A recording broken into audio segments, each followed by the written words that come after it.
Hey, it's Rich, the Louisiana hobby guy. Today we're going to be talking about probably one of the first videos I should have ever made, talking about Lightburn training, because all of a sudden I've gotten a rash of questions on this particular topic, positioning your work on the workbed, and how do you, what absolute positions and user origin and all this kind of stuff. So we're going to address that today, and I'm going to make it simple. I'm going to make it real simple in a way that you can understand, so that you'll never have a question as to how to set up your work on your workbed again.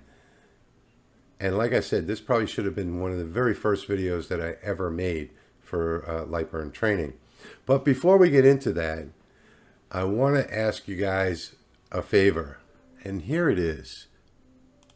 This is my new Instagram account, and I'm feeling kind of lonely over there. Now, somebody told me that, you can get a lot of followers and you can help out your subscribers by posting, behind the scenes pictures and videos on Instagram.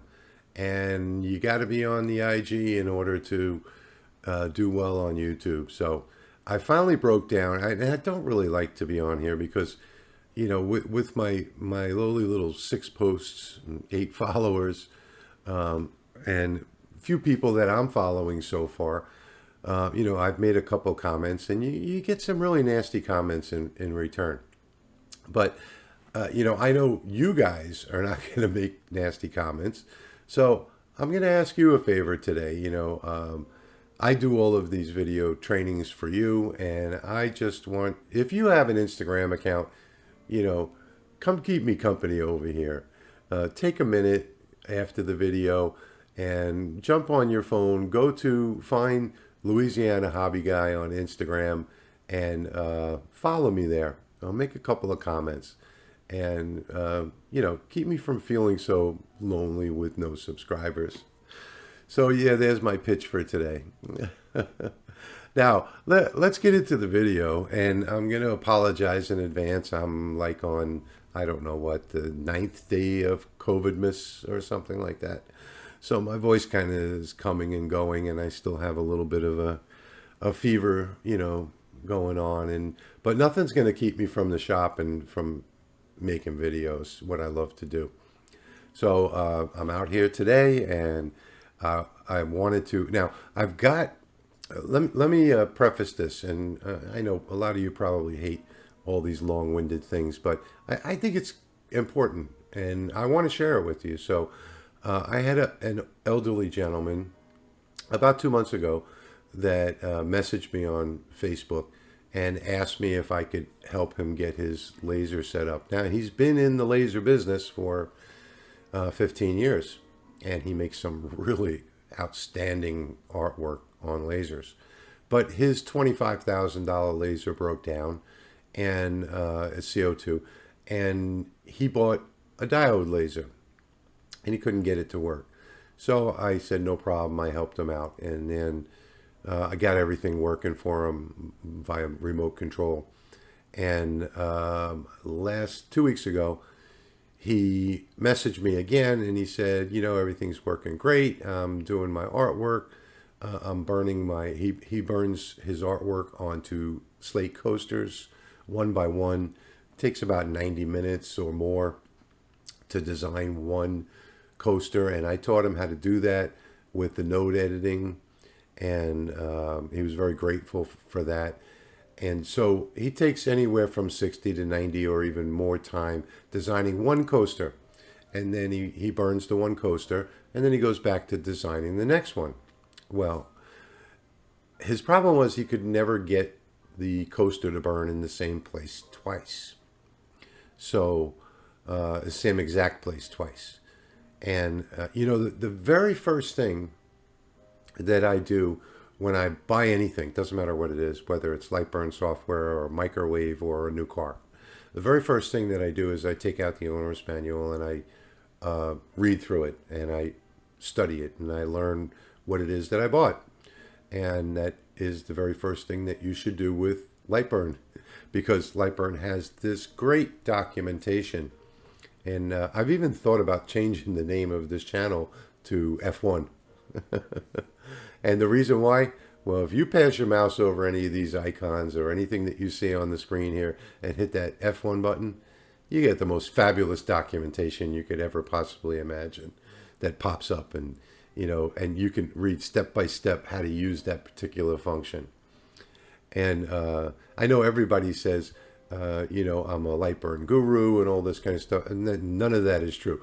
What I do is every new thing that I do, I read the manual. So it all comes from Jason, the person that designed this software. And everything that I teach you, I'm just teaching you a fraction of what you probably should know. I'm just teaching you how I use the software, that's all. So getting back to the elderly gentleman, 2 weeks ago he said, I'd like to get everything, so I could just drop the tile on and hit start after I design it. And I said, well, sure, that's no problem. Run down to the hardware store, get yourself a little square, a framing square, maybe a foot by a foot, and some double-sided tape, and I'll call you in 2 hours. So 2 hours later, I called him. I took control of his computer, and I burned a 1 foot by 1 foot L-shaped line on his workbed, on his wasteboard. And I said, now take the double-sided tape, put it on the back of that framing square, and go ahead and lay that down on the board and get it exactly on that line, which he did. And then I went ahead and I set up his computer to use Origin and showed him what I was doing, how I was doing it, and it'll probably never have to change. So a couple of days later, he wrote me an email, and he said, oh, this is just so absolutely fantastic. I wish I would have known this before. I would have saved hours and hours of time. Well, I just assume that people know this stuff. The things that I don't teach in these videos are things that I just assume that everybody knows. And wouldn't you know, yeah, have you heard the old saying, when it rains, it pours?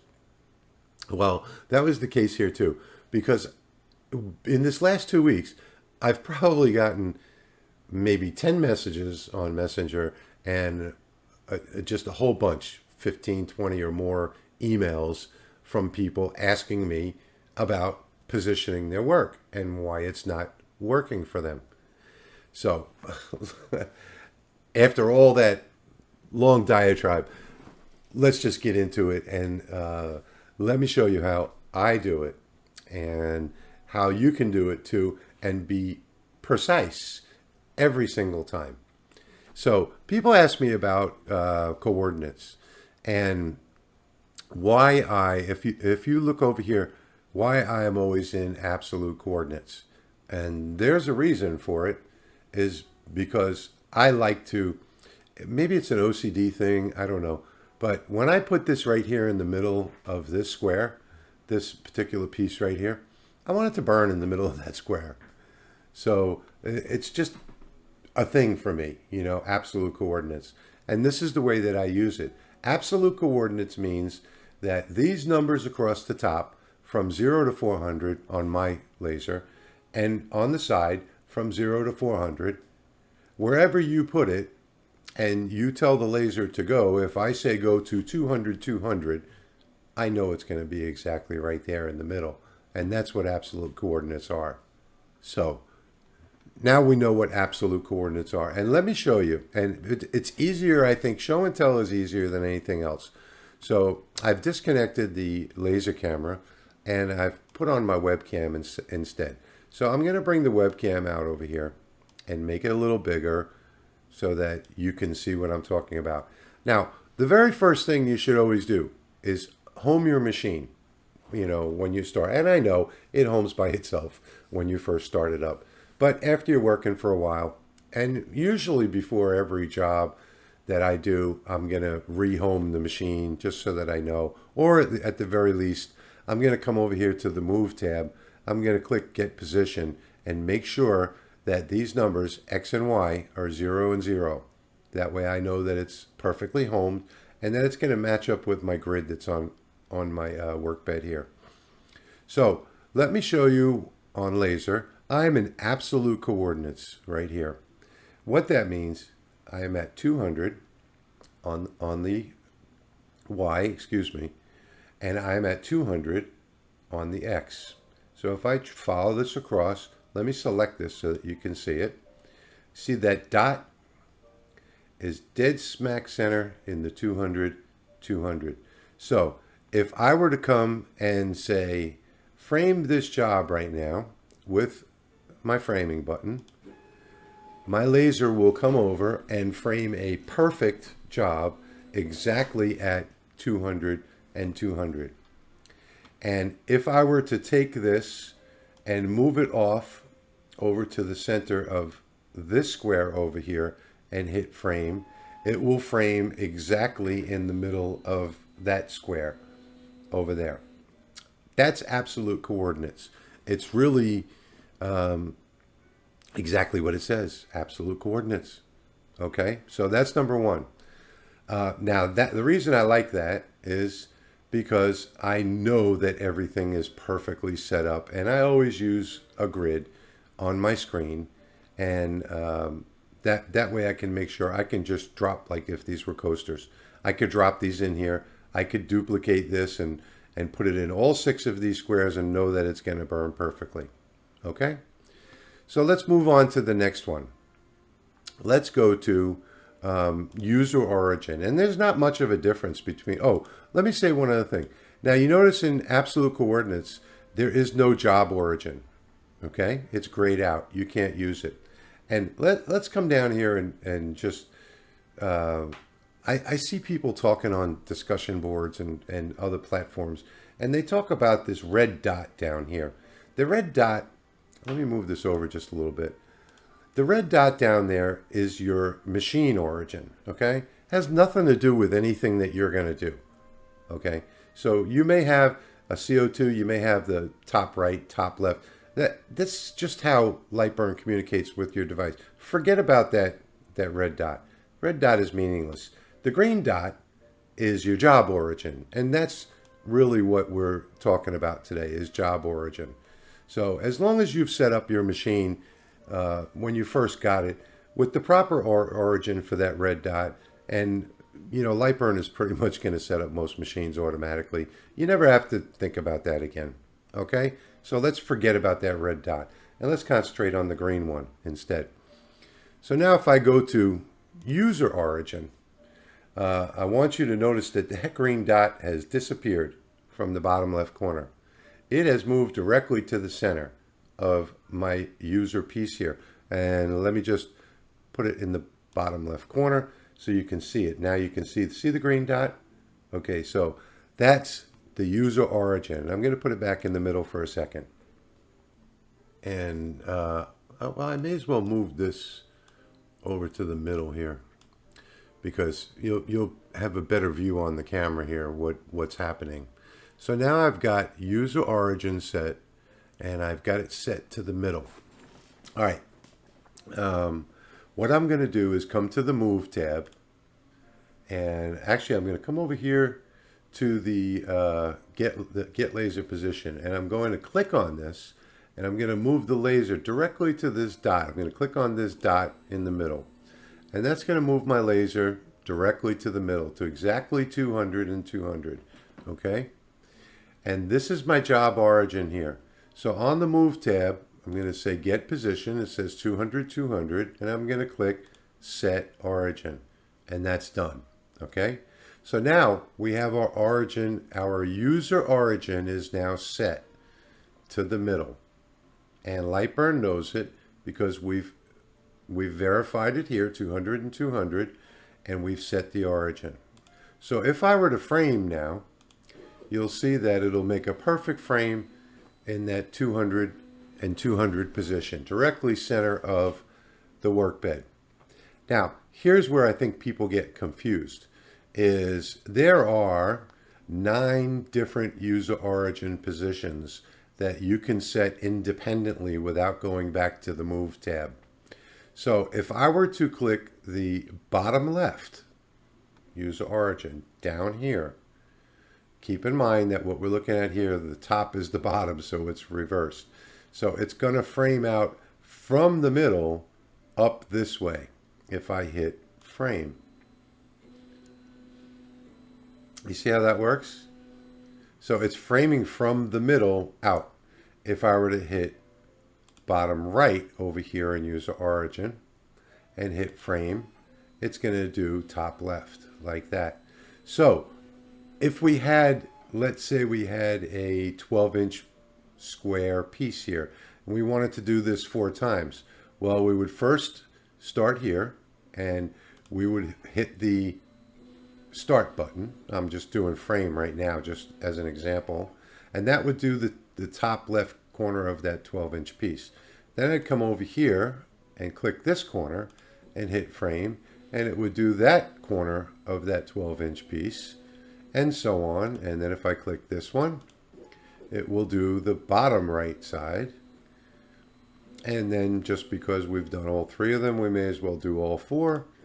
It'll do the bottom left side. And that's what all of these dots are here.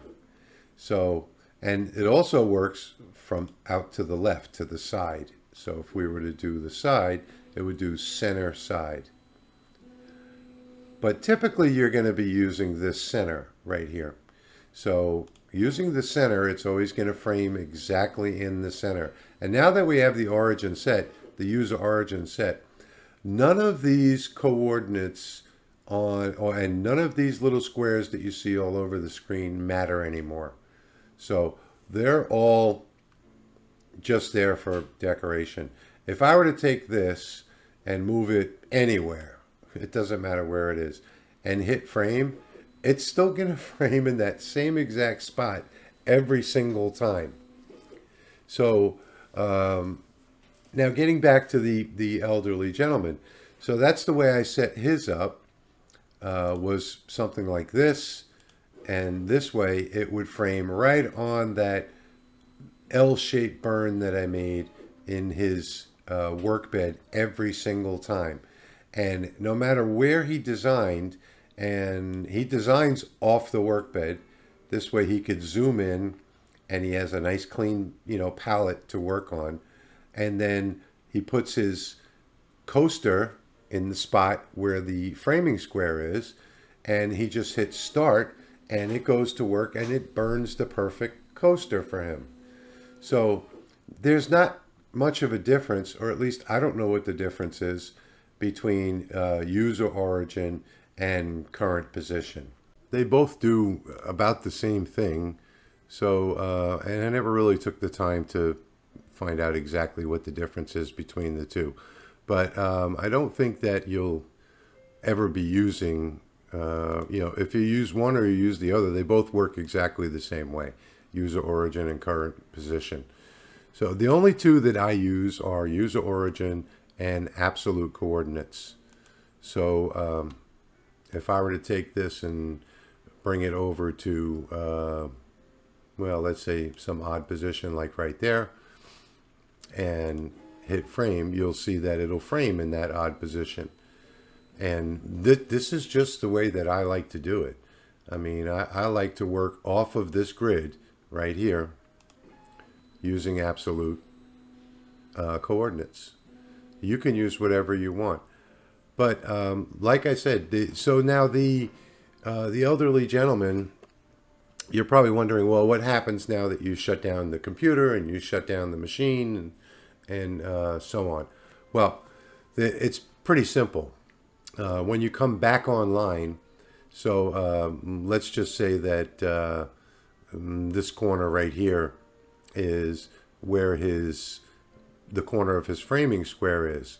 Well, all he has to do is take and grab the move, come over to the corner like so, come to the move tab, fire the laser, and dial this in right exactly to the corner of where he's got that framing square. And then he just clicks get position and set origin while he's in user origin right here. And that's it. He's done. So he picks the corner again, and he knows to do all this because I showed it to him. So he comes to user origin, he picks that corner the way we had set it up, comes to the move tab, moves the laser head, jogs the laser head using the arrow keys here, fires the laser, makes sure that he gets it to exactly in that corner and clicks set origin, and that's it. So, you know, none of this is a mystery. It's all in the documentation. Everything is. The F1 key is your friend.